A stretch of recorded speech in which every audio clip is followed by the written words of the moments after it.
आज सारे भारत में और सारे विश्व में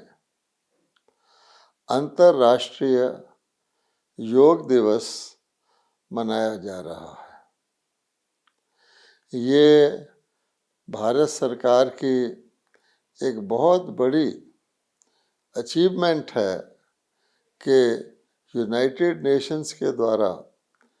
आज के दिन को अंतर्राष्ट्रीय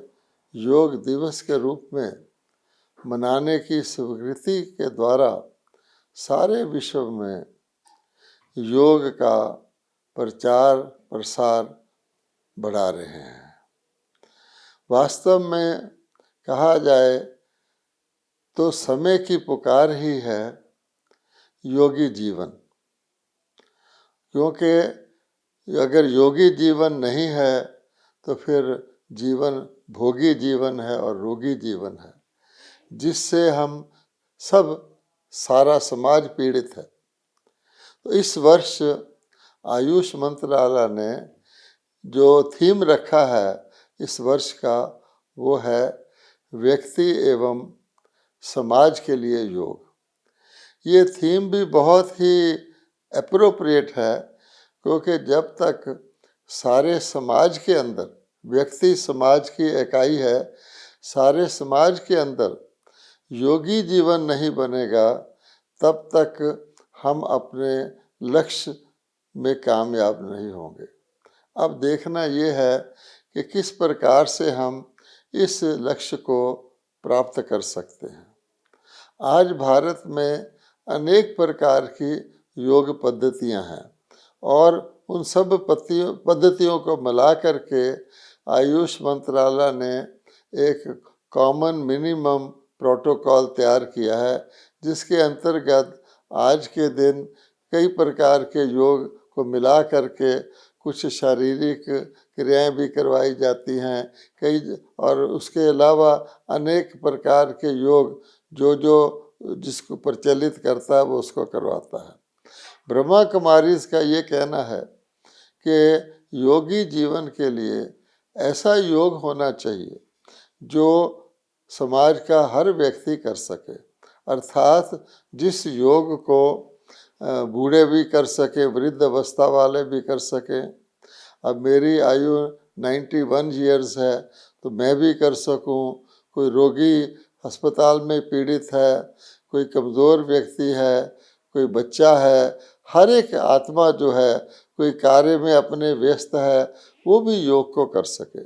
दूसरी बात, ये योग कोई पार्ट टाइम या थोड़े समय की चीज़ नहीं है, ये योगी जीवन बनेगा, अर्थात हम अपने कर्म करते हुए, अपनी दैनिक दिनचर्या को निभाते हुए,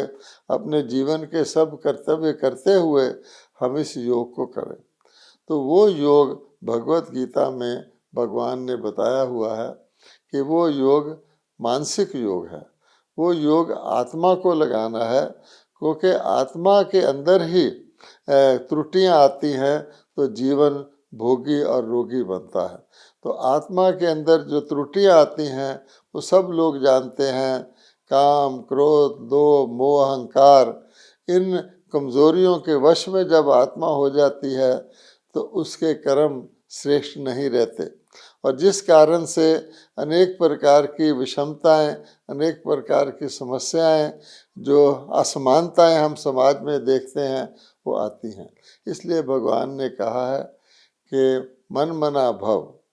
अपने मन को मेरे साथ प्रेम से लगाओ और हर कार्य करते रहो, लेकिन ये पक्का रखो कि मैं आत्मा हूँ और मैं आत्मा अपने मन को परमात्मा में लगा करके सब कार्य कर रहा हूँ। अब इस चीज़ को, जो मैं आत्मा अपने मन को लगा करके कर रहा हूँ, हर वक्त हर व्यक्ति कर सकता है। आप कुछ भी कर रहे हैं, संसार का कार्य कर रहे हैं, शारीरिक कोई भी काम कर रहे हैं, लेकिन आप अपने मन को तो लगा सकते हैं ना। जैसे एक माँ का मन अपने बच्चे में लगातार लगा ही रहता है,